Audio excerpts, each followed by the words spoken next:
राधे राधे। आप सभी को पाप मोचनी एकादशी की हार्दिक शुभकामनाएं। पाप मोचनी का अर्थ होता है पापों से मुक्ति दिलाने वाली एकादशी, और पाप मोचनी एकादशी व्रत के पालन से जन्म जन्मांतर के जाने अनजाने में किए गए सभी पापों का नाश हो जाता है। इस बार एकादशी तिथि 2 दिन पड़ रही है। दशमी तिथि के दिन भी एकादशी है और द्वादशी तिथि को भी एकादशी है। ऐसे में किस दिन व्रत रखना सही रहेगा? और सबसे विशेष बात की इस बार एकादशी व्रत के दिन महासंक्रांति का संयोग भी पड़ रहा है, इस कारण से यह दिन और भी शुभ हो जाता है। तो चलिए आपको बताते हैं कि आपको किस तिथि में एकादशी का उपवास रखना चाहिए, किस दिन दशमी तिथि के नियमों का पालन करना चाहिए, और पाप मोचनी एकादशी व्रत का पारण कब और किस शुभ मुहूर्त में करना चाहिए। साथ ही आप जानेंगे संक्रांति के महापुण्य काल के बारे में भी, क्योंकि इस बार चैत्र मास के कृष्ण पक्ष में मीन संक्रांति का महापर्व पड़ रहा है। एकादशी के दिन भगवान विष्णु की और संक्रांति के दिन सूर्य भगवान की पूजा का और पितरों का तर्पण दान इत्यादि देने का विधान है। तो इस बार एकादशी तिथि, जो कि चैत्र मास के कृष्ण पक्ष की एकादशी है, 14 मार्च दिन शनिवार को सुबह 8:12 से शुरू हो रही है। एकादशी तिथि वैसे तो शनिवार को पूरा दिन और पूरी रात रहने वाली है, और एकादशी तिथि 15 मार्च रविवार को सुबह 9:16 पर समाप्त होगी। इसके बाद में द्वादशी तिथि लग जाएगी, क्योंकि शनिवार को दशमी तिथि मिली एकादशी है, इसीलिए वैष्णव जन हो या गृहस्थ जन हो, उन्हें 15 मार्च दिन रविवार को एकादशी का उपवास करना उत्तम रहेगा। हालांकि लोग 14 मार्च दिन शनिवार को भी एकादशी का व्रत कर सकते हैं, लेकिन दशमी तिथि मिली एकादशी को शुद्ध नहीं माना जाता है।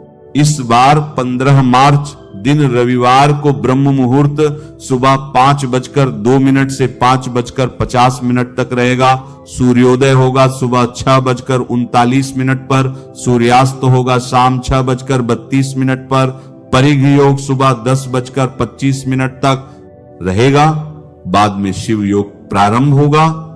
इस दिन राहु काल शाम 4:30 से 6 बजे तक रहेगा। एकादशी की प्रातःकाल पूजा का मुहूर्त सुबह 5:19 से 6:31 तक रहेगा, और शाम की पूजा शाम 6:27 से लेकर 7:41 के बीच में कर सकते हैं, क्योंकि इस दिन रविवार पड़ रहा है, एकादशी है। इसलिए एकादशी के नियमों का पालन करते हुए रविवार के दिन तुलसी जी में जल अर्पित न करें, लेकिन सुबह और शाम तुलसी जी में धूप दीप अवश्य जलाएं। क्योंकि 15 मार्च दिन रविवार को ही मीन संक्रांति का महापर्व भी है, तो इस दिन पुण्यकाल और महापुण्यकाल का विशेष महत्व रहता है। तो इस दिन पुण्यकाल सुबह 6:31 से लेकर दोपहर 12:30 तक रहेगा। वहीं महापुण्य काल का समय सुबह 6:31 से 8:31 तक रहेगा। तो इन दोनों शुभ मुहूर्तों में आप एकादशी की भी और मीन संक्रांति की भी पूजा कर सकते हैं, जिसमें सूर्य देव और श्री विष्णु भगवान की पूजा कर सकते हैं, पितरों को जल अर्पित कर सकते हैं। क्योंकि संक्रांति के दिन पितरों के नाम से जो कुछ भी शुभ काम किए जाते हैं, जैसे दान पुण्य तर्पण श्राद्ध पिंडदान आदि, उनसे पितरों को भी मुक्ति मिलती है। और द्वादशी तिथि 15 मार्च रविवार को सुबह 9:17 से शुरू होगी। इसी के साथ हरिवासर का समय भी शुरू हो जाएगा।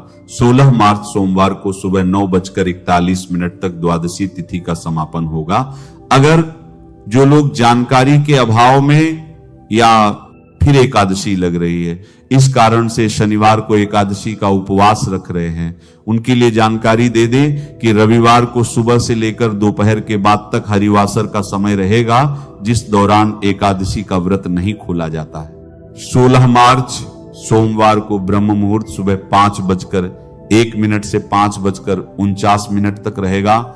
इस दिन सूर्योदय होगा सुबह 6:38 पर, सूर्यास्त होगा शाम 6:32 पर और शिव योग सुबह 9:36 तक रहेगा। बाद में सिद्धि योग प्रारंभ हो जाएगा। तो सोमवार के दिन सर्वार्थ सिद्धि योग भी बन रहा है, जो कि शुभ कार्यों को करने के लिए, किसी खास काम को करने के लिए बहुत ही शुभ रहेगा। राहु काल सुबह 7:30 से 9 बजे तक रहेगा।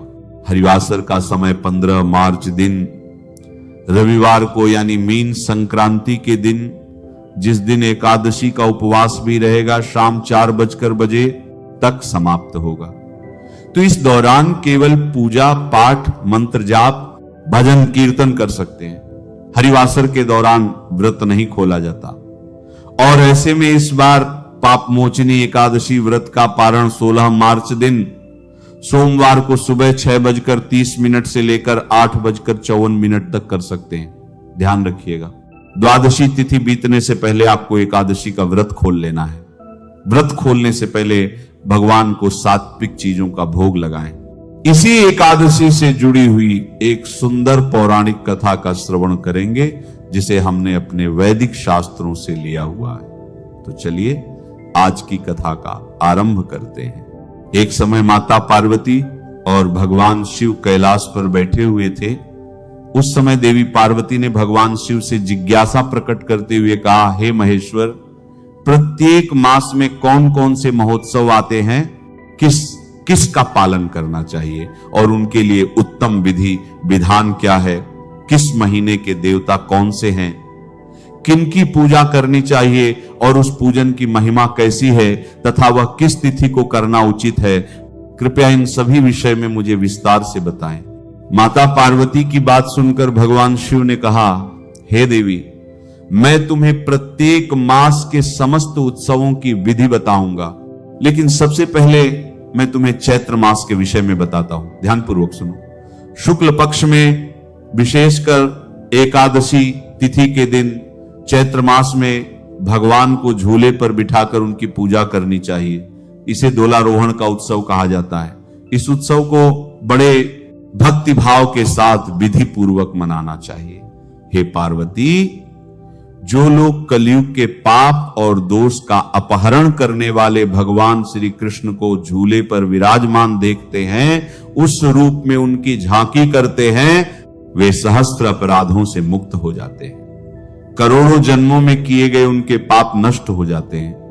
यह समस्त पाप तभी तक मनुष्य के अंदर रहते हैं जब तक वह विश्व के स्वामी भगवान जगन्नाथ को झूले पर बिठाकर उन्हें अपने हाथ से नहीं झुलाता। जो भी मनुष्य कलयुग में झूले पर बैठे हुए जनार्दन का दर्शन करता है, वह गो हत्यारा हो तो भी मुक्त हो जाता है। दोलोत्सव से प्रसन्न होकर सभी देवता भगवान शिव को साथ लेकर झूले पर बैठे हुए भगवान श्री विष्णु की झांकी करने के लिए स्वयं आते हैं और आंगन में खड़े होकर हर्ष में आकर वे स्वयं भी नाचते गाते और बाजे बजाते हैं। वासुकी आदि नाग और इंद्रदेव भी इनके दर्शन के लिए आते हैं। भगवान विष्णु को झूले पर विराजमान देखकर तीनों लोकों में उत्सव होता है और सभी लोग सैकड़ों कार्य छोड़कर दौलोत्सवम झूलन का उत्सव करते हैं। जो लोग झूले पर बैठे हुए भगवान श्री कृष्ण के सामने रात्रि में जागरण करते हैं, उन्हें एक निमेष में ही हर प्रकार के पुण्य की प्राप्ति हो जाती है। हे सुरेश्वरी, झूले पर विराजमान दक्षिणाभिमुख भगवान गोविंद का एक बार भी दर्शन करके मनुष्य ब्रह्म हत्या के पाप से भी छूट जाता है। चैत्र मास के शुक्ल पक्ष की एकादशी के दिन गायत्री मंत्र के उच्चारण द्वारा भगवान का पूजन करना चाहिए। माधवाय नमः, गोविंदाय नमः, श्रीकंठाय नमः, इन मंत्रों से भी पूजन किया जा सकता है। मंत्र उच्चारण के साथ विधि पूर्वक पूजन करना उचित है। एकाग्र चित्त होकर गुरु को यथाशक्ति दक्षिणा देनी चाहिए। निरंतर भक्ति पूर्वक श्री विष्णु की लीलाओं का गान करते रहना चाहिए। इससे उत्सव पूर्ण होता है। झूले पर विराजमान भगवान श्री हरि सभी पापों को हरने वाले हैं। जहां दोलोत्सव होता है वहां देवता, गंधर्व, किन्नर और ऋषि बहुत बार दर्शन के लिए आते हैं। उस समय नमो भगवते वासुदेवाय इस मंत्र द्वारा षोडश उपचार से विधिवत उनकी पूजा करनी चाहिए। अंग न्यास, कर न्यास, शरीर न्यास, सब कुछ 12 अक्षर मंत्र से करना चाहिए और इस आगमोक्त मंत्र से ही महान उत्सव कार्य संपन्न करना चाहिए। नारद आदि देवर्षियों को तथा विश्वक्सेन आदि भक्तों को स्थापित करना चाहिए और उसके बाद 5 प्रकार के बाजों की आवाज के साथ विद्वान पुरुष भगवान की आरती करें। प्रत्येक प्रहर में यत्न पूर्वक पूजा करनी चाहिए और तत्पश्चात नारियल तथा सुंदर केलों के साथ जल से भगवान को अर्घ्य देना चाहिए। अर्घ्य देते समय इस मंत्र का उच्चारण करना चाहिए। आरती का देव देव जगन्नाथ शंख चक्र गदाधर। अर्घ्य गृहाण में देव कृपया परया सहित और सभी लोग बारी बारी से भगवान को झुलाएं। हे सुरेश्वरी, पृथ्वी पर जो जो तीर्थ और क्षेत्र हैं वे सभी उस दिन भगवान का दर्शन करने आते हैं, यह समझकर महान उत्सव करना चाहिए। इस प्रकार कहते हुए भगवान शिव ने अब वैशाख मास के विशेष उत्सवों का वर्णन करना आरंभ किया। भगवान शिव ने कहा, वैशाख मास की पूर्णिमा के दिन वैष्णव पुरुष भक्ति, उत्साह और प्रसन्नता के साथ जगदीश्वर भगवान को जल में पधराकर उनकी पूजा करे। एकादशी तिथि के दिन अत्यंत हर्ष में आकर गीत, वाद्य और नृत्य के साथ यह पुण्यमय उत्सव करे। भक्ति पूर्वक श्री हरि की लीलाओं का गान करते हुए इस उत्सव को मनाना चाहिए और उस समय भगवान से प्रार्थना करते हुए कहना चाहिए, हे देवेश्वर, इस जल में शयन कीजिए। जो लोग वर्षा काल के आरंभ में भगवान जगन्नाथ को जल में शयन कराते हैं, उन्हें कभी नरक की ज्वाला में नहीं तपना पड़ता। हे देवेश्वर, सोने, चांदी, तांबे अथवा मिट्टी के बर्तन में भगवान श्री विष्णु को शयन कराना उचित है।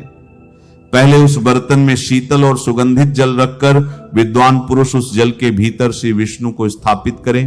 गोपाल या श्री राम नामक मूर्ति की स्थापना करें अथवा शालिग्राम शिला को ही स्थापित कर सकते हैं। कोई भी प्रतिमा जल में रख सकते हैं, उससे होने वाले पुण्य का कोई अंत नहीं है। पृथ्वी पर जब तक पर्वत हैं और सूर्य की किरणें विद्यमान हैं, तब तक उसके कुल में कोई नरगामी नहीं होता। इसीलिए ज्येष्ठ मास में श्री हरि को जल में पधराकर उनकी पूजा करनी चाहिए। इससे मनुष्य प्रलय काल तक निष्पाप बना रहता है। ज्येष्ठ और आषाढ़ के समय तुलसी दल से वासित शीतल जल में भगवान धरणीधर की पूजा करें। जो लोग ज्येष्ठ और आषाढ़ मास में अनेक प्रकार के पुष्पों से जल में स्थित श्री केशव की पूजा करते हैं, वे यमयातना से छूट जाते हैं। भगवान विष्णु जल के प्रेमी हैं, उन्हें जल अत्यंत प्रिय है, इसलिए वे जल में शयन करते हैं और इसलिए गर्मी के समय में विशेष रूप से जल में स्थापित करके ही श्री हरि का पूजन करना चाहिए। इस कथा को आगे बढ़ाते हुए भगवान शिव देवी पार्वती से कहते हैं, हे पार्वती, सूर्य के मिथुन और कर्क राशि पर स्थित होने के समय जिसने भक्ति पूर्वक जल में श्री हरि की पूजा की है और विशेषतः द्वादशी तिथि के दिन जिसने जलशाही विष्णु का अर्चन किया है, उसने मानो कोटिशः यज्ञों का अनुष्ठान कर लिया है।